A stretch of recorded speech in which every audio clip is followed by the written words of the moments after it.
Good morning সবাইকে। সকাল সকাল উঠে একটু রেডি সেডি হয়েছি, টুকটাক আর কি, অল্প। এই যে হাতে এইগুলো পরেছি আর একটু শাড়িটা পরেছি। কেন জানো, আজকে এই স্নান করে এলাম সবে, তাই ভাবলাম একটু ভিডিওটা শুরু করি, যেহেতু এটা যে স্পেশাল ডে ওই জন্য। তো আজকে হচ্ছে আমাদের অ্যানিভার্সারি। তো একটু যাব পুজো দিতে মা কালীর। এই আমাদের বাড়ির পাশে একটা মন্দির আছে, ওখানে যাব মা সিদ্ধেশ্বরী কে পুজো দিতে একটু। কারণ একটা কিছু মানত করা ছিল, তো ওটা দেওয়া হয়নি। তো ভাবলাম আজকের দিনটা যেহেতু শুভ, ওই জন্য আজকেই যাই। তো তাই জন্য একটু রেডি হয়েছি। এখন একটু টিফিন বানাবো, বানিয়ে তারপর বাবাই গেছে একটু গাড়িটা নিয়ে বেরিয়েছে, কি ঠিক করানোর আছে, তাই জন্য ও আসলেই বেরাবো চটপট করে। তো শাড়ি পরেছি আজকে, সাদা তো সবসময় শান্তির প্রতীক, আর আজকে হচ্ছে 26শে জানুয়ারি। তো আজকে তো আমাদের দেশ স্বাধীনতা পেয়েছিল। তো যাই হোক, তো চলো এখন থেকে আমার দিনটা শুরু করছি। পুজো দিতে চলে এসেছি, চারিদিকে রোদটা ঝলমল করছে, বেশ মনটা ভালো রয়েছে। শীতটা তেমনটা নেই, আর এবারে শীতটা একটু কমই পড়েছে। আজকে মায়ের একটা মানত ছিল যে বাবাই যদি নতুন চাকরি জয়েন করতে পারে তাহলে একটা জিনিস দিয়ে মাকে পুজো দেওয়া হবে।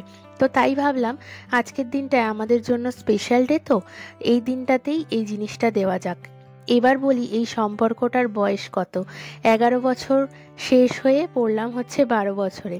যাই হোক, কোনো সম্পর্কের বয়স বিচার করাটা উচিত নয়, তাও যেহেতু তোমাদের সাথে শেয়ার করছি ওই জন্যই বললাম। আর এই জিনিসটা দিয়েছি, তোমরা জানিও কমেন্ট করে কেমন হয়েছে। এই ঠিক মতোই দেওয়ার ইচ্ছা ছিল মায়ের, তাই জন্য এই জিনিসটাই আজকে দিলাম। বাবাইয়ের যখন অ্যাক্সিডেন্ট হয়েছিল তখন ফিল করতে পেরেছিলাম, জানো তো, যে বাবাই কতটা ইম্পর্টেন্ট আমার জন্য। আর বাবাইয়ের ক্ষেত্রেও তাই হয়েছিল। ও পরে বলেছিল আমাকে যে তুমি না থাকলে হয়তো আজকে জীবনটায় আর উঠে দাঁড়াতে পারতাম না। যাই হোক, একে অপরের পরিপূরক হওয়াটাই আমাদের উদ্দেশ্য, এই আর কি। যাক, ভগবানের কাছে এইটুকুনি প্রার্থনা করি যে এইভাবেই যেন ঝগড়া বলাটা ভুল হবে হয়তো, কথা কাটাকাটি, বিশেষ করে খুব কথা কাটাকাটি হয় বাবার সাথে আমার।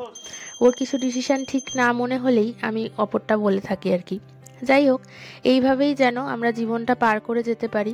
এখন তো মা বাবা হয়ে গেছি, মা বাবার দায়িত্বই পালন করে যেতে হবে আমাদের অনেকটা বছর এখন, যতদিন না আমাদের মেয়ের সুন্দর একটা জীবন আমরা দান করতে পারছি।